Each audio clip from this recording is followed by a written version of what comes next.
Good morning mga ka-diary. May pumunta sa atin at nagpaasay ng alahas. Hindi daw tinatanggap sa pawn shop. So, alamin natin kung ito ba ay ginto. Hindi kasi ito daw minana niya pa. So, nandito sa loob ng ating mahiwagang garapon. Nakalagay yung yung alahas.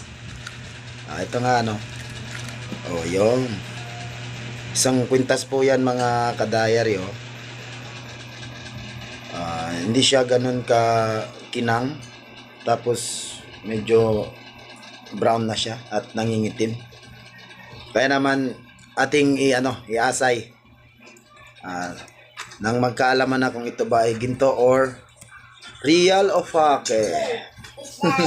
Nung ito ba ay tunay na ginto or fancy lang. So ayan, meron tayong blackstone. Ayan. Dito natin kakaskas yung ating ginto. Siyempre, yung solution para sa pang-testing ng mga ginto.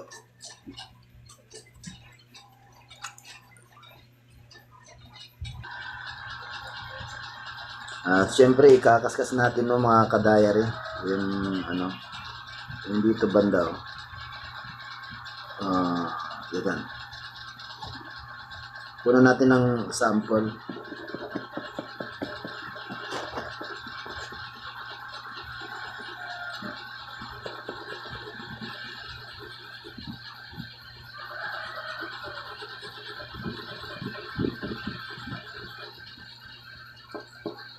Tapos patakan natin ng solution.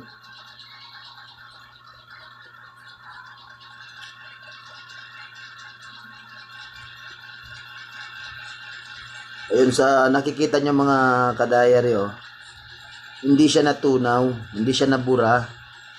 Kaya lang yung kulay niya ay kulay pula na hindi matingkad. So parang malapit na rin siya bumura pero meron pa rin. Yan. Ibig sabihin po niyan, isang ginto siya pero mababa lang yung uri niya, mababa lang yung carats siya, nasa 8 carats. Pagka ganun po ay kadalasan hindi po yan tinatanggap sa mga pawn shop yung mga mababang carats, kaya natural lang po na hindi tinanggap sa pawn shop yung mababang yung itong kwintas ni yung nagpapaasay sa atin. So ginto po siya pero nasa 8 carats lang. Out of 24 carats, 8% lang yung ginto.